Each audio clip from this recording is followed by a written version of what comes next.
এখন তো আমি ট্রেনে একটু বোর হচ্ছি, তো তো আমি কালার করছি এখন। তাই? হ্যাঁ। আর ওইখানে দিদি বসে আছে। আর নমস্কার এবং হ্যালো সবাইকে। মিনি ডেইজ উইথ ক্রিশ্চিয়ান মাম্মির একটি নতুন ভিডিওতে আপনাদের সবাইকে স্বাগত জানাই। আশা করছি সবাই দুর্গাপূজা খুব ভালো কাটিয়েছেন। আমি দুঃখিত অনেক দিন পর ভিডিও নিয়ে আসার জন্য। তো আজকের এই ভিডিওটা হচ্ছে আমাদের দুর্গাপূজার ভিডিও। তো ভাবলাম একটু আপনাদের সবার সাথে শেয়ার করি যে এখানে সুইডেনে কিভাবে আমরা দুর্গাপূজা কাটালাম। তো সেই জন্যই এই ভিডিওটা নিয়ে আসলাম। আশা করছি ভালো লাগবে ভিডিওটা। তো দুর্গাপূজা শুধু যে দেশে হয় তা তো না, বিদেশেও হয়। তো আমরা প্রবাসীরা কিভাবে দুর্গাপূজা কাটাই সেটাই একটা ছোট্ট গল্প নিয়ে আসলাম। তো বিদেশে পুজো মানেই হলো কিন্তু দুদিনে, মানে আমি যতটুকু জানি সেই ইনফরমেশনটাই বলছি, কারণ অনেকটা জায়গায় ছিলাম তো ওইখানে থেকে থেকে দেখেছি যে দুদিনেই দুর্গাপূজা হয়, সেটা হয় শনিবার আর রবিবারে। তো এখানের পুজোটাও সেমই দেখলাম যে উইকেন্ডে হচ্ছে, সেটা হচ্ছে শনিবারে আর রবিবারে। তো শনিবারে প্রথম হচ্ছে ষষ্ঠী পুজো, তারপরে সপ্তমী আর অষ্টমী একই দিনে হবে, আর তার ঠিক পরের দিনে হবে নবমী এবং দশমী। আমি জানি না অন্য কোথাও 4 দিনে হয় কি না, বাট এইখানে অনেক সময় দেখা যায় যে উইকেন্ডেই পুজোগুলো হয়। কারণ হচ্ছে এই যে কমিটি মেম্বাররা থাকেন ওরাই তো সব কিছু ম্যানেজ করতে হয়, আর এখানে 95% লোক আমি বলবো সবাই কিন্তু কাজকর্ম নিয়েই ব্যস্ত থাকে। তো এইগুলো কিন্তু উইকডেসে হলে ঠিক কেউ ম্যানেজ করতে পারবে না। তো সেজন্যই একটা সুবিধার্থে সব কিছু উইকেন্ডে করা হয়, যাতে সবাই একসাথে মিলে ভালো করে আনন্দ ফুর্তি করা যেতে পারে। আর দুর্গাপুজো মানেই তো আমাদের বাঙালিদের জন্য একটা আলাদা, সেই এক বছরের পুরো মায়ের জন্য অপেক্ষা করে থাকি। আর এই দুর্গাপূজাটাতে আমরা এবার প্রথমেই গেলাম, কিন্তু এখানে যে শুধু বাঙালি ছিল তা না, অনেক নন বেঙ্গলি মানুষরাও ছিল। সবাই দেখলাম খুব ভালোভাবে পুজো এনজয় করছে। আর এই যে এখানে মায়ের প্রতিমা, কি সুন্দর মায়ের প্রতিমাটা দেখে কিন্তু খুবই ভালো লাগলো। তো আমরা অনেকটাই সকালবেলা চলে গেছিলাম। তো গিয়ে দেখেছি পুরোহিত মশাই উনি ষষ্ঠীর পুজো প্রায় শেষের দিকে, তারপরে বললেন যে উনি সপ্তমীর পুজো স্টার্ট করবেন। তো আমরা ভেবেছিলাম যে অঞ্জলি নেব অষ্টমীর পুজো, তো উনি বললেন অষ্টমীর পুজোটা পরে করবেন। তো সবাই এখানে বসে, আমরা যেহেতু এবার প্রথম গিয়েছিলাম তো সবার সাথে একটু নতুন পরিচিত হলাম, খুবই ভালো লাগলো এখানে সবার সাথে পরিচয় হয়ে। আর আমার মেয়ে পিউ, সে অনেক খুশি এখানে পুজোতে এসে। কারণ হচ্ছে এই পুজোগুলোই এমন একটা জিনিস যে আমরা বাচ্চাদেরকে একটু দেখাতে পারি যে আমাদের ট্রেডিশনে কিভাবে হয়। কেন সব সময় কিন্তু আর দেশে তো যাওয়া পসিবল হয় না এই পুজোর সময়, তাই এই বিদেশেই যেরকম হয় যেভাবে হয় এরকমই আমরা চেষ্টা করি মা বাবারা সবসময় বাচ্চাদেরকে দেখানোর জন্য যে আমাদের ট্রেডিশন কিভাবে হয়। হয়তো পুরোপুরি দেখে না, বাট অনেকটাই তো ম্যাচ হয়ে যায়।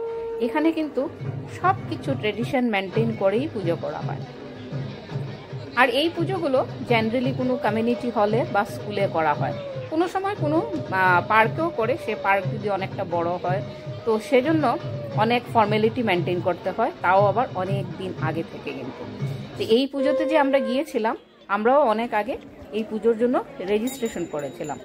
হ্যাঁ, বিনা রেজিস্ট্রেশনও যাওয়া যায়, বাট রেজিস্ট্রেশন করলে একটু ভালো হয়, কেন অনেক মানুষই তো আসে, তো সব কিছুর ক্ষেত্রে সবারই একটু সুবিধা হয়।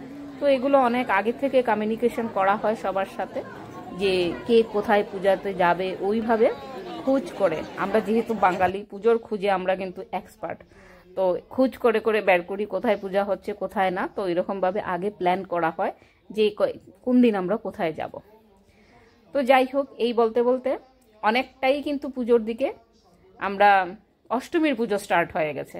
তো এখানে পুরোহিত মশাই উনি সব কিছু বলে দিচ্ছিলেন কি নিয়ম করছেন, এটার মানে কি। তো সেটা কিন্তু একটা খুব ভালো ব্যাপার হলো, বাচ্চারাও খুব ইজিলি বুঝতে পারছে, ওরা কিন্তু বোর হয়নি।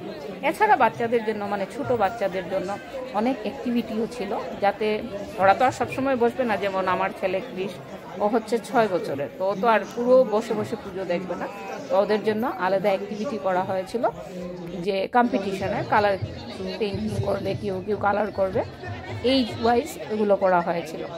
তো কৃষও পার্টিসিপেট করেছিল, বাট ওর দ্বারা এতক্ষণ বসে ওই দিন আর হয়নি, কারণ ওর দেখা মতো এই প্রথম দুর্গাপূজা ছিল, তো ও খুব এনজয় করেছে।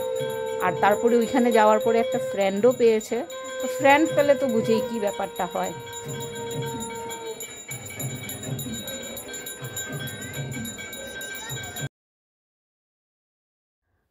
তো এক এক করে আজকের এই পুজো প্রায় শেষের দিকে। এখন এখানে অষ্টমীর দিনের আরতির আয়োজন করা হচ্ছে। তারপর পুরোহিত মশাই প্রথমে আরতি করে নিলেন, তারপর একে একে আমরা সবাই মায়ের আশীর্বাদ নেওয়ার সুযোগ হয়েছিল। মাকে আমরা আরতি করেছিলাম, খুবই ভালো একটা সময় কাটালাম। আর ভোগের প্রসাদ সে আর কি বলবো, সেও ছিল দুর্দান্ত। ভোগে সাধারণত যেগুলো হয় সেগুলোই ছিল, যেমন খিচুড়ি, লাবড়া, পায়েস, চাটনি, মিষ্টি, অনেক অনেক অনেক ধরনের অনেক কিছু ছিল, আর সত্যি খুব স্বাদ হয়েছিল। এই পুজোগুলোতে শুধু যে আমি বলবো আমরা এনজয় করি তা না, এখানের ইয়াং জেনারেশনরাও কিন্তু খুবই এনজয় করে। ওরা ইচ্ছা করলে ওদের ফ্রেন্ডকেও ইনভাইট করে অনেক সময়। যেমন আমি বলবো ক্রস কালচার ইনভলভমেন্ট যেটা হয়, তো অনেকেই আসে, এসে এখানে অনেক কিছুই দেখে, এনজয় করে। তো এখানে সব শেষে ছিল আজকের দিনের প্রোগ্রামের এই কালচারাল প্রোগ্রামটা। তো একে একে সবাই এখানে অনেক কিছুই করেছেন, যেমন নাচ করেছেন, ডান্স করে, গান করেছেন, তারপরে ছোট বাচ্চারা, বড়রা সবাই মিলে খুবই এনজয় করলো। আর সব শেষে একটা লোকাল ব্যান্ডও এসেছিল এখানে, তো ওরাও খুব মজা করলো সবাই মিলে। এই ভিডিও আশা করছি আপনাদেরও আজকে ভালো লাগবে। আর এই নাচ গান দেখে অনেক কিছুই মনে পড়ছিল, যেমন আমাদের হলো সেই পাড়ার পুজোর কথা মনে পড়ে যায়, ওইখানে যাওয়া, একটু সময় কাটানো, সব কিছুই তো একটু ইমোশন থাকে। কৃষ এখানে অনেক, ফাইনালি ওকে আমরা পেলাম, ও একটু বসে গল্প করলো আমাদের সাথে। আর এই প্রোগ্রামগুলো দেখে ওর খুব ভালো লেগেছিল, মোটামুটি বলা যায় যে এক্সাইটেডই ছিল। তো সব কিছু আমাদের সঙ্গে বসে, সে তো হাজার প্রশ্ন ওর, যদিও কোথায় বসে ওর একটা ফ্রেন্ড পেয়েছিল, বললাম ওর সাথেই ঘোরাঘুরি। আর এইখানে সব শেষে ছিল বিকেলে ফুড স্টলটা, সেটাও অনেক ধরনের খাওয়া ছিল। তো আমরা প্রথমে একটু ঘুরে ঘুরে দেখলাম যে কি নেওয়া যায় এখান থেকে, কেন এত প্রসাদ খেয়েছি যে পেটে আর হয়তো খুব বেশি জায়গা নেই, কিন্তু কৃষ সঙ্গে থাকলে যা হয়, ও না নিলে তো আর মানে না।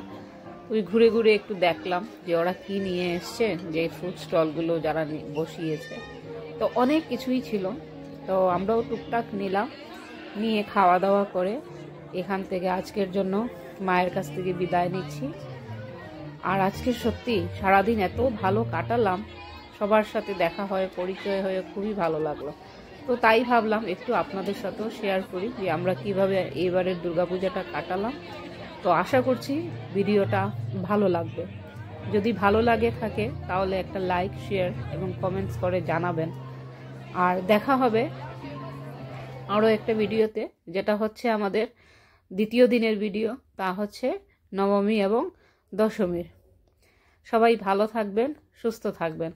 দেখা হচ্ছে অন্য আরও একটা ভিডিওতে। আজকের জন্য টাটা।